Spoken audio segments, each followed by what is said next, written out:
Fala galera, tudo bem? Sou o professor Roberto Falcione, professor de História, e em nome da editora Sai Digital, sejam todos bem-vindos, mais uma aula de História. E vamos fechar hoje conteúdo Movimentos Armados no Segundo Reinado. Duplinha, 2 conteúdos, 2 aulas, vamos pegar aí as principais situações, inclusive Guerra do Paraguai, embarque nessa, vamos juntos e bons estudos para todos nós. Vamos lá, primeiro slide. Fica bem claro pra gente aqui, Segundo Reinado, 1840, 1889, vamos focar na Revolução Praieira, ou chamada Insurreição Praieira, ou Revolta Praieira, ok? Ou simplesmente Praieira, um movimento de caráter liberal, uma característica do século XIX, federalista, separatista, eles querem se separar do restante do Brasil, ocorrida em Pernambuco entre o período de 1848 e 1850. Eles questionam, inclusive, o governo Dom Pedro II, eles querem um movimento republicano, tem tudo uma proposta de carta de separação e, claro, né, vamos ver agora nessa aula como que eles vão ter o conflito, como que eles vão ser rechaçados, o que aconteceu com os revoltosos, quem eram suas principais ideias também. Primeiro aqui, poxa vida, mostrar uma imagem bem bacana de Recife, Pernambuco. Fotografia 1865, o mais próximo da Revolução, apesar que ela foi de 1848, 1850. Aqui então os casarões, casebres, década de 60 do século XIX, bem característico do estilo colonial português brasileiro. Nesse é o palco aqui da Revolução Praieira. De forma global, ela está num contexto de revoluções liberais, acho muito importante eu focar para vocês isso, inclusive o ano me chama muito a atenção, 1848, é um ano das grandes ondas revolucionárias, chamadas ondas revolucionárias do século XIX, revolucionárias. Ondas liberais, de característica capitalista, republicanas, uma ideia de igualdade, às vezes até maçônica, que tem toda uma luta burguesa, um ideal burguês, nacionalista inclusive, né? E como que chega aqui, professor, essas ideias? Por profissionais, estudantes, filhos de senhores que vão para a Europa, tem esse contato com esse conteúdo, com essa efervescência que a Europa está vivendo nas universidades na metade do século XIX. E quando elas retornam para cá, trazem a bagagem, trazem a leitura, o iluminismo, as ideias, inclusive, liberais, chegam para as universidades, chegam aqui no Brasil, porque não tinha universidade, eles vão para lá para estudar. Quando retornam, já profissionais, formados com essas ideias de ondas revolucionárias liberais extremamente nacionalistas. Vamos lá. Opa! Revolução Praieira. Ela tem uma ideia liberal, se queixavam da falta de autonomia, são contra a monarquia, são republicanos, tá? Eles fazem manifestações de independência política e eles querem toda uma ideia de reformismo radical, mas são capitalistas. Quando ouve essa palavra revolucionária, parece que dá a entender, mas são comunistas, não tem nada a ver com comunismo. Tá no período o Marx e o Friedrich Engels lá na Alemanha, ou na Inglaterra, estão discutindo aqui, até na França, né? Estão discutindo todas as ideias do Manifesto Comunista em cartaz, em pequenos artigos que são publicados em jornais comunistas, mas também está acontecendo ondas revolucionárias burguesas de caráter capitalista, de caráter liberal, nacionalista e republicano, ao mesmo tempo que está também nascendo essas ideias socialistas. Então é outra linha, no mesmo momento e acontecendo, né, borbulhando na Europa, chegando no Brasil também.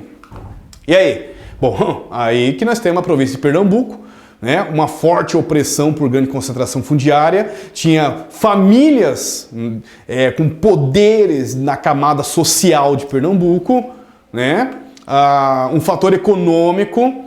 Então nós temos aqui algumas características sociais da região, né? Vocês viram que o Brasil colonial, todo o sistema de latifundiário, as sesmarias, o plantation, né? A dependência do pequeno agricultor, né? o encarecimento dos produtos de necessidade favorece essa situação de contexto. Os monopólios que Dom Pedro II dava aos comerciantes portugueses. Um êxodo rural, muitas pessoas saindo do campo e morando na cidade, ir morar na cidade buscando uma melhor condição de vida. Uma crise econômica, então, em Pernambuco, que vira um contexto, o palco que vai estourar nessa Revolução Praeira. A revolta teve como causa imediata a destituição por Dom Pedro II do presidente da província, Antônio Pinto Chicorro da Gama, representante dos liberais. Durante 4 anos à frente do poder, Chicorro da Gama combateu o poder local dos Gabirus, grupo mais poderoso da aristocracia latifundiária. Então eu gostaria de focar mais um ponto aqui, discussão e luta de poder entre as elites rurais também, né? Os donos de grandes latifúndios, de grandes engenhos de açúcar, de grandes lavouras de açúcar, de cana-de-açúcar, a substituição desse liberal. Então nós temos também na política uma discussão e uma disputa entre 2 grupos bem distintos, chamados liberal e os conservadores, do lado monárquico, né, os conservadores. Existem muitas discussões, livros de história, gosto de colocar que esses 2 grupos tinham muito pouca coisa em comum, mas em geral existe essa dicotomia, essa divisão entre esses 2 grupos e a disputa entre eles na política, entre o que são liberais e o que são conservadores. Mas existe uma frase bem famosa que, em geral, a linha de distinção entre eles era muito tênue, era muito pequena. Que era ser um liberal no século XIX, o que era ser um conservador na política, então pior ainda. Mas em geral liberal, ideias republicanas, nacionalismo, um reformismo. Já ao lado conservador está voltado para o império, para a monarquia, características tradicionais, e existe uma discussão entre esses 2 lados então. Os rebeldes queriam formar uma nova Constituição, um novo conjunto de leis, buscavam muito a liberdade de imprensa, outra característica das ondas revolucionárias, e não que Dom Pedro II fosse lá considerado lá um grande censor dos jornais, dos meios de comunicação, principalmente o jornal na época, né? O que se tem, inclusive, é que Dom Pedro II, inclusive, tinha uma liberdade, dava uma determinada liberdade para os jornais da época, ou chamados pasquim também, né? Que eram pequenos jornaletos. E mesmo que fosse de oposição, não se tem muita coisa na história dizendo que Dom Pedro II mandou fechar, censurar, prender, perseguir um opositor. Nessa parte de democracia, assim, de liberdade de expressão, pelo menos os livros de história gostam de focar muito isso no Dom Pedro II. Mas, queira ou não queira, eles lutavam por essa, talvez, uma questão local, né? Poderes locais, famílias locais que queriam e proibiam a liberdade de imprensa. Agora aqui sim, agora é com Dom Pedro II. Eles queriam o fim do poder moderador. Desde Dom Pedro I, desde a independência do Brasil, foi criado o governo com um sistema 4 de poderes. O legislativo, o executivo, o judiciário, e criaram uma espécie de um poder invisível acima de todos, chamado moderador. Esse poder moderador só poderia ser utilizado pelo imperador, no caso Dom Pedro I, depois do seu pai Dom Pedro II, no governo do Segundo Reinado, e eles eram contra, chamavam que esse poder moderador tinha características absolutistas. E não deixa de ter, né? Verdade. A Revolução Praeira tem todo um sistema liberal, inclusive de uma presença iluminista, maçônica, inclusive, e lutam por essas ideias antimonárquicas, que é característico das ondas revolucionárias do século XIX. Mas aqui, que mais? Ah, sim, aqui uma parte bem bacana. Também eram a favor do voto livre, eram a favor também de uma ideia, não estou falando de nacionalização, são ondas revolucionárias de caráter nacionalista, eles eram a favor da nacionalização, que somente brasileiros poderiam comercializar o varejismo da região, sem a presença de portugueses. E aí? Aí estourou, né? 1848, setores radicais do Partido Liberal Pernambucano, em torno do jornal Diário Novo, na Rua da Praia, por isso Revolução Praieira, por causa da rua onde ficava o jornal, que faziam esses folhetins, estimulando as pessoas, fazendo manifestações liberais. Condenaram a destituição de Chicorro da Gama, tá errado ali, desculpe, da Gama, interpretando esse gesto como uma arbitrariedade imperial. A revolta contra o novo governo estourou em Olinda, 7 de novembro de 1848.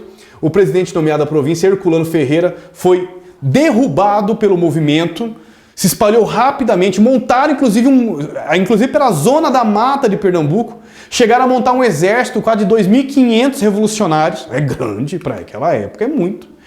Me chama muito a atenção que eles fizeram um documento chamado Manifesto ao Mundo, onde eles pregavam a liberdade de expressão, a garantia de trabalho, a separação dos poderes, o fim do poder monárquico do poder moderador. Nós temos aqui o Manifesto ao Mundo que eles pregavam dentro desse... bem coisa do século XIX.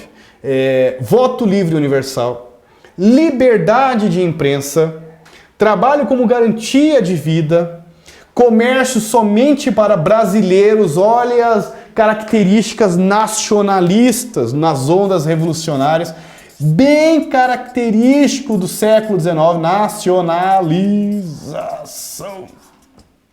Nacionalismo, sentimento de pertencimento. Agora sim está bem enraizado, agora está bem maduro, agora está bem conscientizado. Pense o projeto de construção de uma nação brasileira, 1822, para surgir agora sim um projeto de nacionalização, de sentimento local. Mas é Inconfidência Mineira, professor? Também. Está plantada a sementinha, né, de sentimento de uma relação de separação, de uma luta contra a coroa, de uma tentativa de fim de pacto colonial. Mas o nacionalismo está bem enraizado no Brasil a partir de 1848 e em determinadas regiões, como estou dando aqui no caso, século XIX, em Pernambuco, em Olinda. Trabalho como garantia de vida, bem as ideias revolucionárias da onda burguesa, comércio somente para brasileiros, fim do poder do imperador, o poder moderador, que o professor Roberto explicou ali, mudar as leis, uma reforma do poder judiciário, proibir o fim do recrutamento militar obrigatório, repressão contra os praeiros. Aí como que acontece? O governo, claro, reagiu rapidamente com uma forte violência. Mais de 2.500 praeiros marcharam para a região de Olinda. Houve um enfrentamento, uma guerra. Foram rechaçados. Os líderes ricos acabaram sendo somente presos ou exilados, depois receberam perdão. Já os revoltosos, mais humildes, pobres, foram executados, houve fortes execuções na Revolução Praieira, com muitas baixas, muitas mortes. Líderes do movimento, que eram ricos, da classe dominante, foram presos, depois julgados, depois foram libertados. Quando as coisas se acalmaram, os ânimos da província se aceleraram.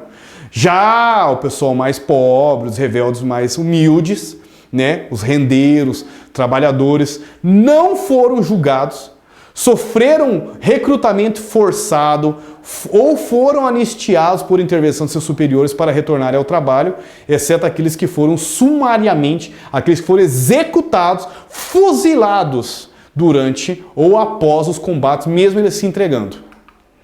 Por outro lado, os remédios das camadas sociais mais humildes, menos privilegiadas, rendeiros, trabalhadores e outros. Rendeiros são trabalhadores que faziam rendas próximo da praia. Não tiveram direito a julgamento ou sofreram recrutamento forçado.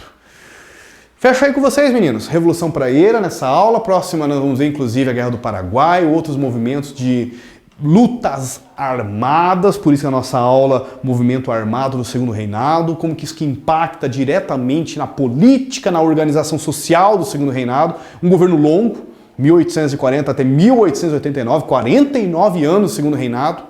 Alguns historiadores, os livros de história, gostam inclusive de distinguir em 3 fases. A primeira fase, apesar da Revolução Praieira, de uma construção, de uma consolidação de governo de Dom Pedro II, acompanhado de um chamado momento de industrialização com o Barão do Mauá, primeiras indústrias de peso no Brasil, de produção de navios, experiências tecnológicas no Rio de Janeiro, a primeira iluminação a gás. Aí vem a segunda fase, a partir da Guerra do Paraguai, uma dívida externa, uma consolidação das ideias do exército. E a última fase termina com o processo de abolição da escravidão a partir de 1871, com o ventre livre, depois a lei sexagenário. Depois termina com 1888, com a Lei Áurea. E não por acaso, logo após já acontece um golpe militar, os militares do Rio de Janeiro proclamam a independência, tomam o poder, derrubam a monarquia. E então nós temos essas 3 fases muito distintas de um governo muito longo, quase 50 anos de governo. Fecho aí, espero que vocês tenham gostado, aprendido um pouquinho, assim como estou aprendendo muito com todos vocês. E como sempre, a gente fecha a nossa aula com foco, muita força, fé no coração. Até a próxima. Valeu, galera!